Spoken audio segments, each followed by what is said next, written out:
God is love, but God is also truth.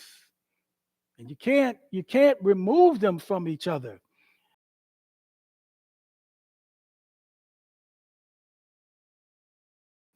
The goal of Christ's teachings and that of Scripture is that we be filled with love. 1 Timothy 1:5. He says, the purpose of my instruction is that all believers would be filled with love that comes from a pure heart, a clear conscience, and a genuine faith. You gotta take care of all three of those things. You got to take care of your heart, right? Proverbs 4:23. Above all else, guard your heart, for out of it flow the issues of life. In other words, your heart controls what your desires are going to go after. And so you got to guard that. We got to keep our conscience, we got to keep clear. Our faith, we got to keep genuine. But this issue of love, it is love that is the central motive to everything the believer does. However, we must be filled or born again of God, which is out of the scriptures, to truly know what love is. And I take this time, I pause to make the distinctive, because in our society, love has varying differences. And this is where we have the greatest opposition of our time. What is love? Now, the funny thing is that, many people that are unbelievers, they know what our Bible teaches. They know what we're supposed to do, and they watch us.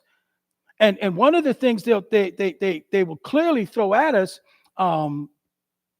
it's a scripture like many that is misunderstood and taken out of context. 1 Corinthians 13:6. They love to quote this if they see us in a certain way. I'm sorry, 4 and 5. Love is patient and kind. Love does not envy or boast. It is not arrogant or rude.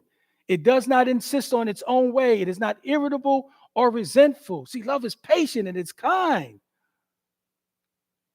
This is the scripture, and it defines the attributes of love.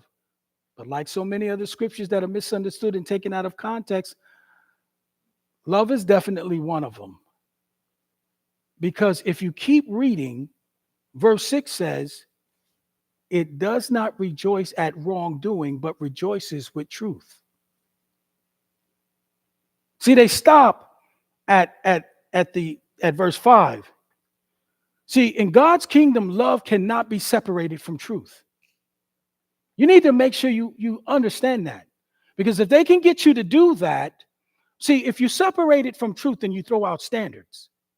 You throw out all standards, and now man is able to fulfill his passions and desires regardless of how it affects others. And what is the standard of love? Love does no harm to its neighbor. That's the standard. And so if you throw out the standard, you can fulfill your desires and your pleasures regardless of who it hurts. One of the worst and probably the most dangerous scriptures in all of the Bible comes out of the last verse in the book of Judges. If you remember what it says, and it says, there was no ruler, no king in Israel, and every man did what was right in his own sight. That is a horrible time to live. And that is exactly where our nation is trying to move forward in legislation. Our society is pushing for laws to be put in place that serve the pleasures of individuals. And for those that oppose these demands, they're called unloving. But if you don't agree with these things, you're considered unloving. You're not a loving person. You're supposed to be a Christian. And they'll pull out these verses. Jesus taught love, they say. But Jesus said, I am the truth. Truth. Yeah, he's love. God is love. 1 John 4. God is love. But God is also truth. And you can't remove them from each other.